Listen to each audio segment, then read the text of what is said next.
My name is Deborah McCarl, and I am an OBGYN physician, and I work at Centricare. These meetings have been organized several times before, and we will try and do more of them in the future. So far, I believe there have been 2 other meetings, and they're a community health event, particularly for the Somali community, so that we can discuss various topics that are important in health for the Somali community. In this particular event, we focused on women's health issues such as labor and delivery, pregnancy, child spacing, those kinds of things. What can you tell us about the child spacing? There are many, many different methods of child spacing. No one method is going to be the right method for a person all the time.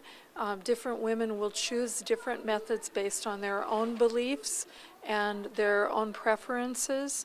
All of them have some advantages and disadvantages.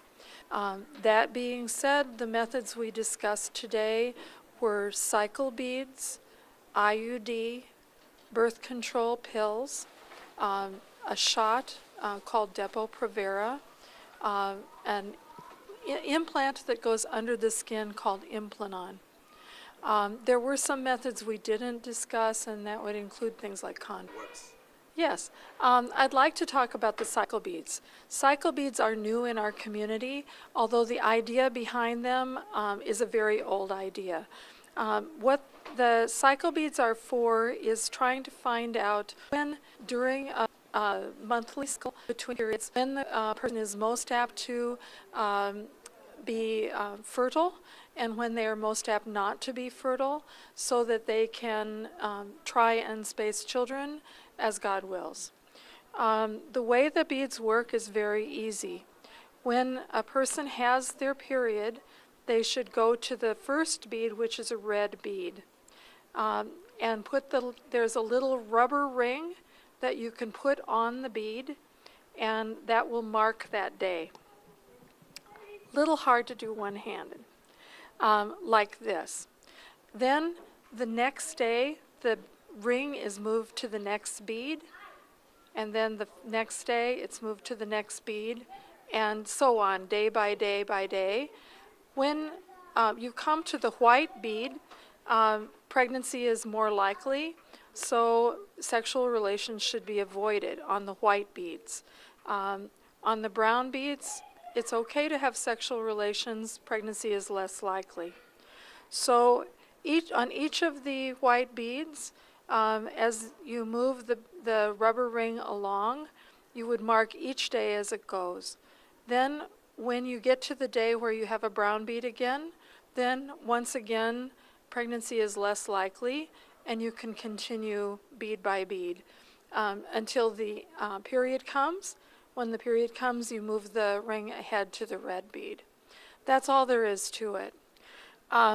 This method works very well for women who have very regular, predictable menstrual cycles. So if the amount of time between the end of one period and the end of the next period is about the same number of days, that this method would work well for that woman. Generally, the number of days between periods, or the total length of the cycle, should be somewhere between 26 and 32 days for the cycle to work, for the beads to work the best.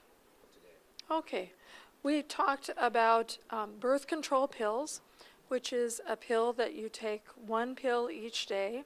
The pills come in packages that are 4 weeks long, and when you finish one package, you move to the next package. Birth control pills have the advantage of being very easy.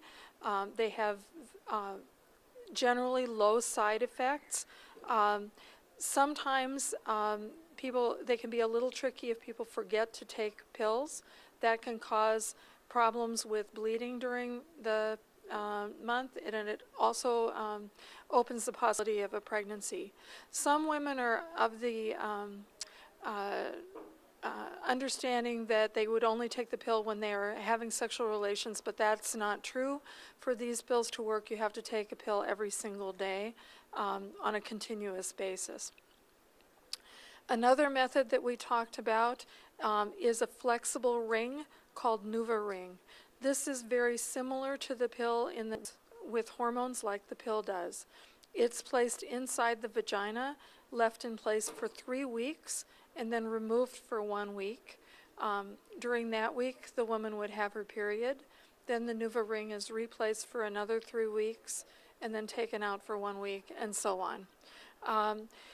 Another method that we talked about is a method called an IUD. An IUD is a little device.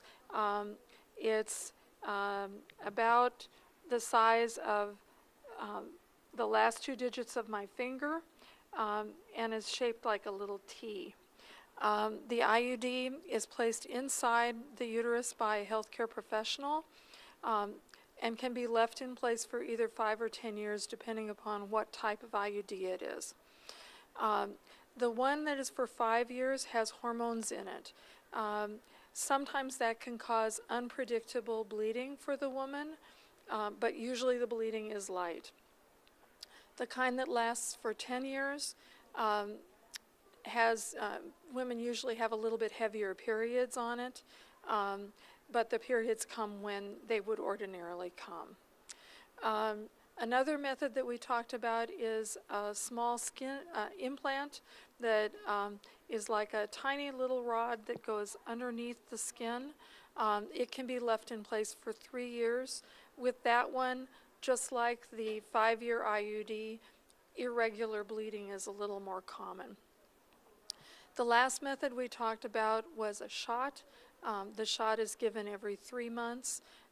The shot is also something that can cause irregular bleeding in some women.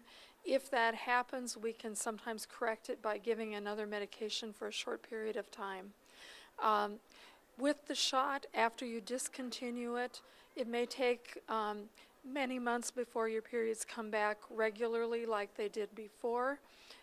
With the other methods, once they are discontinued, the periods come right back and fertility comes right back.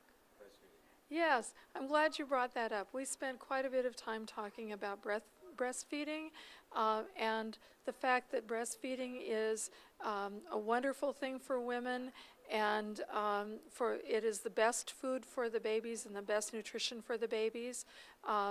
We encourage women to exclusively breastfeed if they can, which means just feeding breast milk. Many women brought up the fact that there are barriers to this. Sometimes the babies are not breastfeeding well, or they don't seem to have as much milk as they need, and many women have to go back to work. So exclusive breastfeeding isn't always possible. But if you are able to exclusively breastfeed, that also helps to space pregnancies. And we know that if people exclusively breastfeed, it's unusual to get a pregnancy within the first 6 months.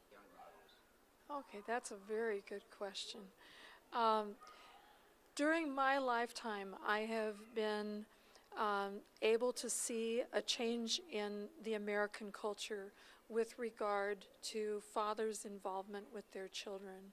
When I was growing up, it was very similar to what you described the Somali culture as being like, that it was more common for men to take the role of providing for the family, and much less common for them to be involved in tending childbirth or even being involved with the care of the children. During my life, I have seen this change, and during my professional career, I've seen much more involvement of men with the birth of their babies and with their children after that. And I have to say, I'm not a man, but it looks like it's a very rewarding thing for these men to be involved in that way. I think it promotes closeness in the family because the men know what the women are going through and can support them.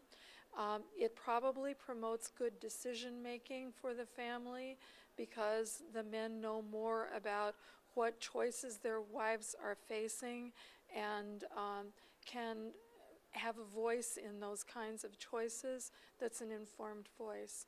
So I would really encourage Somali men to think about this as a positive cultural change. It's certainly, from what I've seen in our culture, has been a positive cultural change. Sure. This is a very big topic. One of the things that I was impressed with today was that one of the women explained very eloquently the difference between how C-section is regarded in Africa and C-section is regarded in the United States. C-section in Africa was something that was done in very extreme circumstances, and the surgery itself carried a lot of risk to the woman and to the baby, and many women died or were permanently harmed by the C-sections that they had to undergo. In this country, C-section is much safer surgery. It's always done by a professional who has been well trained in doing that surgery, and so the fact that it is safer means that we are able to use it for other situations that pose risk to the mother and baby, but where they might not have done it in Africa. So, for example, if someone is in labor and the labor does not progress, in Africa there may have been no choice but to just let things go until either the baby delivered, the mother died, or in some extreme cases C-section was able to be done. Here we know the normal course of a labor, and if it becomes too long and it's very clear that the baby is stuck, we can do a C-section before there is damage to the mother or before the baby dies. So it's or the mother dies. So it's a wonderful thing to be able to be in a medical environment where we are able to intervene in such a positive way. I think there's a lot of fear about C-sections from what the women expressed to me here today. And some of the fears that they talked about were that someone who is not professional would do the C-section, someone who is not well trained. And I think in St. Cloud I can reassure every woman here that all of the doctors who do C-sections here are well trained. All of them have been through their residency training, plus they have had specialty training as well, and they are all very experienced and have done many, many, many C-sections in the past and know how to do it. There are other people in the rooms when C-sections are done, and so it could be confusing who is doing what. But in truth, the person who is doing the C-section is the trained professional who knows what they are doing, and women do not have to fear that. Another source of confusion today had to do with when C-sections are done in this country versus other countries, and I think we talked a little bit about that. In Africa, you would never do a C-section for a breech baby, but we know that breech deliveries where the baby's bottom comes first, those deliveries are more risky to the baby. So here, we would do a C-section in that situation to protect the baby. So I think that understanding the reasons why C-sections are done helps to reduce people's fear.